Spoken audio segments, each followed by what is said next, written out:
All right, guys. Thank you so much for joining and opening this up. This is Thursday Roundtable. My name is E.R. Wolf. I'm here with Elify, and we're going to be talking about something that I'm super excited to be talking about, guys, because it's in direct alignment with the Elify vision and mission, which is to obviously support the success of everybody. We want you to be as successful as possible. This is why we create amazing technologies, but we understand that technology alone is not going to automatically help you be successful. And so one of the things that you and I often muse on is this concept of the secret of success. And you hear people like, they're always looking at the gurus, they're always looking at the wealthy individuals, they're always looking at those people who are successful in the area of their life where you would like to be successful.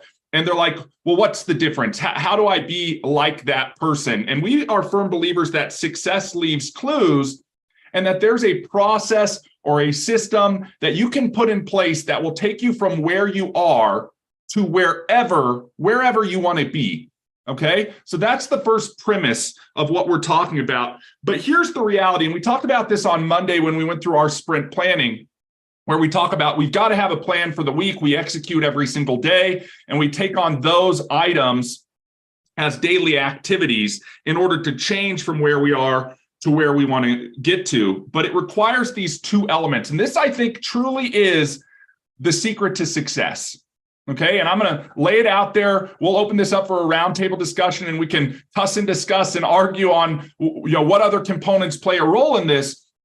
But the reality is, here are the two biggest things that I think, independent of where you want to get to in your life, in any area, you must have in place, an absolute must. And if you are lacking in these two areas, you will never change. You will never go somewhere else. Now, if you're where you want to be, awesome. Now you just have to maintain. But for so many people, it's trying to get from where they are to where they want to go.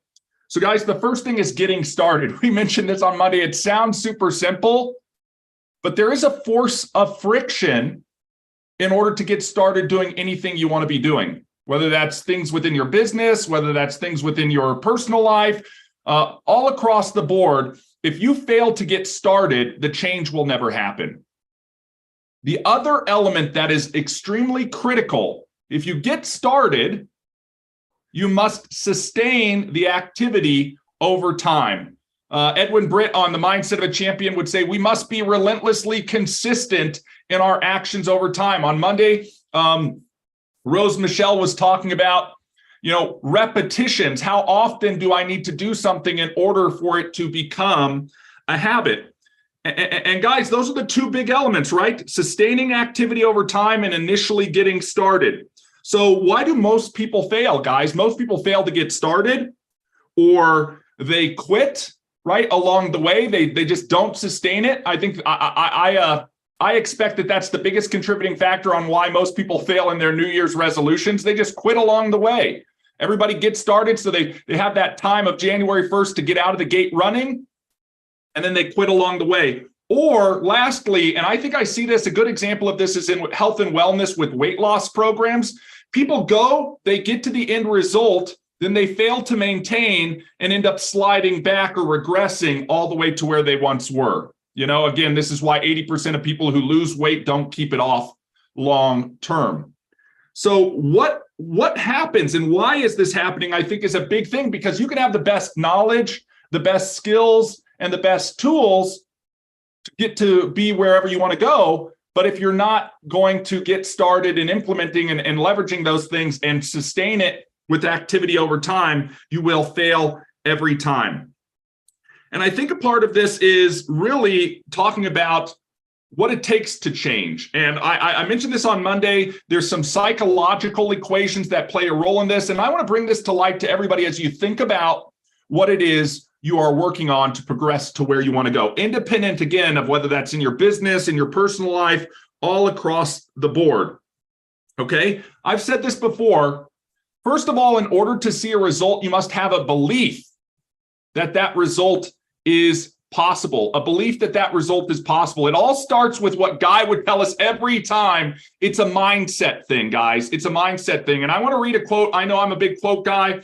And this is, I think, probably one of the most powerful quotes for enacting change in our lives. Watch your thoughts, guys. You probably heard this one, because they become your words. Watch your words because they become your actions. Watch your actions because they become your habits, right? If you do something over and over again, it's going to become your habit. Watch your habits because they become your character, and watch your character because it becomes your destiny. So if we are targeting some place that's different from where we are, we need to back that out and start initially with what our thoughts are. And so when we talk about the results, we always say it starts out with the belief, but belief alone will not equal results. It's belief plus action that equals results, right? Where your thoughts become your words become your actions become what? Your habits, and your habits become your character becomes your destiny. So before we open this up, as part of this sort of short live training, and before we jump into the Mastermind Roundtable and really discuss this and how we can apply it in our own lives, I want to run through a psychological equation. Guys, you can look this up online. It's basically what we would call the formula for change, okay? And here's the reality of it. And I think when you start to think of what you're trying to enact change in your life on, you can apply this formula to it, and it will give you a good indicator of your likelihood of success in making that change possible, okay? And I'm not going to write it down. I'm just going to say it, guys. It's C equals D times V times F, and that's got to be greater than R. What does all that Greek hieroglyphics mean? Let's walk through it, okay? Change, or C, must be equal to your dissatisfaction on how things are right now. Think about that. If you're not dissatisfied enough, you're just going to dwell with where you're at. If you are dissatisfied more than enough, you're going to get out of that dissatisfaction and make a change. So dissatisfaction, the vision, or V, the vision of what is possible, where you want to get to, guys, that vision is super important. You have to have a destination in mind. Otherwise, you can't chart a map to get there. And then F is the first concrete steps that you're going to take to go forward in that vision. Remember, our secret to success number one is getting started. That starts with your first steps in the direction you're going to, right? Every journey starts with a single step, guys. Let's think about this. And lastly, that dissatisfaction times the vision of what is possible times the first steps to take must be greater than your personal resistance to that change. Think about that, because we're all resistant to change. We all have these subconscious habits that we've groomed ourselves in over however long we've been doing what we've been doing that we don't like, and that's going to cause a resistance to change. And we have to overcome that, right? Take those first steps towards that vision of what is possible based on our dissatisfaction. So we can all go through this exercise and saying, where do we want to get to? Okay, that's the vision. Why do we want to leave where we're at right now? That's the dissatisfaction. And how can we break it down into singular first steps?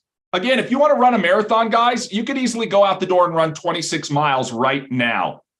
Okay? The vision is to run 26 miles. That's pretty easy, right? The first steps could be get outside and run 26 miles. Not as easy. That's a little bit of a harder ask, right? And the dissatisfaction, I'm not running at all, and I don't like the way it makes my body look or my body feel. You know what I mean? But what's the resistance to change? Well, just being where I'm at, I don't have to run 26 miles right now. However, if the first step is something simple, and we've talked about this before in a confidence interval, right? How confident are you that you can take that first step? You must psychologically be at a 9 or a 10 out of 10 for that first step. It has to be achievable. This is where we say, look, if my dissatisfaction is this, and I want to go out and I want to run a marathon, my first step in action might be to get off the couch, stand up, to get off the couch and to walk around the room, to get off the couch and to walk around the block, to get off the couch and walk 1 mile. Then I can incrementally scale that once I'm in momentum. So again, guys, we've covered a lot of information in this short amount of time. Hopefully this has been helpful for you if you're watching this or if somebody shared this with you. If you have questions, you can throw them in the comments. But I'd encourage you guys, here at Elify, it's all about a community. It's all about that community discussion and involvement. And we're going to stop this live stream and we're going to open this up for a roundtable discussion within the community so that we can all discuss how we can improve and get to where we are going.